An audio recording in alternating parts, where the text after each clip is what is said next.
In its continued search for the most exotic location possible for filming, Visualise this week has travelled the 200 or 300 yards across the Slorgan dual carriageway here in Dublin from RTE over to University College Dublin, where we are now in the audiovisual centre of UCD. And we hope that Michael Foley, who is the director of the centre, can take us through the explanation of the equipment here behind me, which is a laser disc video system, which is computer operated and which won't pop up all the latest fab pop videos on the pop charts, but in this case here on a 12-inch on a laser disc has stored 55,000 different slides ranging in subject matter from Irish architecture to Irish folklore and things like that. Now, if that's a bit of a dodgy explanation, Michael, could you correct it and take us further from that as well? Keeping it as simple as possible, because I'm not 100% up on this sort of technology. Sure.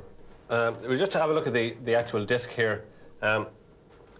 If you want to get some kind of a clue of what a video disc is, I think you could compare it to the difference between an audio cassette and a compact disc, a music compact disc. This basically is the disc version of video in comparison to your ordinary videotape.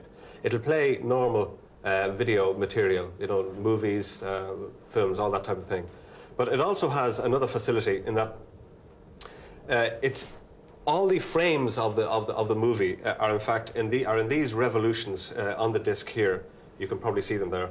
And in fact, across this disc, there are 55,500 grooves or revolutions. That in real time, if you want to play real-time video, is in fact 36 minutes. And you can play 36 minutes of movie film. But in fact, it does much more than that, of course. Because if you take those 55,500 frames, you can store still pictures rather than moving images, one by one, and you can bring them up on the player. Okay, well, Mike, this is what you can do. Now, what is the main advantage in storing things this way as opposed to the old-fashioned way? I mean, is it basically, number one, say, a question of space? Well, there are a number of reasons why you'd want to do it. One is ease of access. It's an incredibly fast medium for accessing individual slides.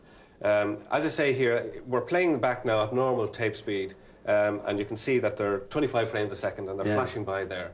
But you can scan it slowly as well, and you can watch each individual frame.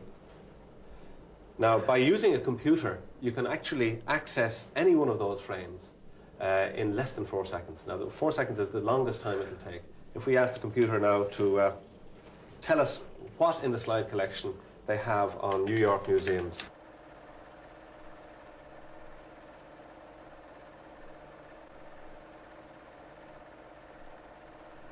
And now you can actually see the pictures and you can bring them up one by one to view them here. And then you know you have 4 slides in your slide collection on the Guggenheim Museum. In this case here now, we're looking at folklore slides.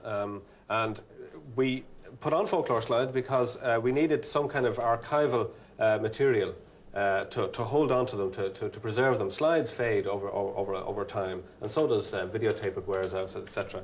So we put on a lot of folklore slides. These are costumes from Finland, but we also then put on some movie images as well, some videotape that we shot in the west coast of Ireland. None of these will fade now at all? No, this will last okay, so you shot this in the west of Ireland? Now, last year, we went all along the west coast of Ireland and we recorded about 100 hours of Irish folklore.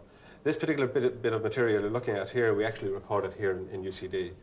But the idea was to save this material for forever, because it was dying out. This was the last in the line of the oral tradition.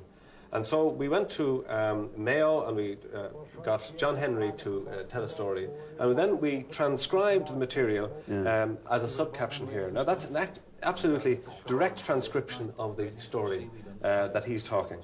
Now, but the great thing about this is that we can actually have 2 audio channels. We can listen to it as a translation. Or we can hear it in Irish. And by flicking a switch... One of the women was saying to the other, "No, I won't. I want it for myself," said the other. They were quarrelling like that as Thomas drew near. "Not at all," says Thomas, "but let me have it," said he. The cost of the production of the master video disc is fairly high. It's about £2,500.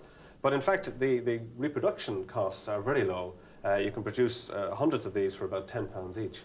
And about 5 years ago, they launched the domestic video disc player in America to try and sell movies and that type of thing, in the same way as you get video libraries here.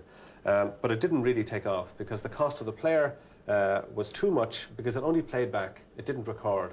And that was a real problem because they already had video recorders and players. But what they're trying to do in Japan now is to make a Laserdisc player that will actually record as well.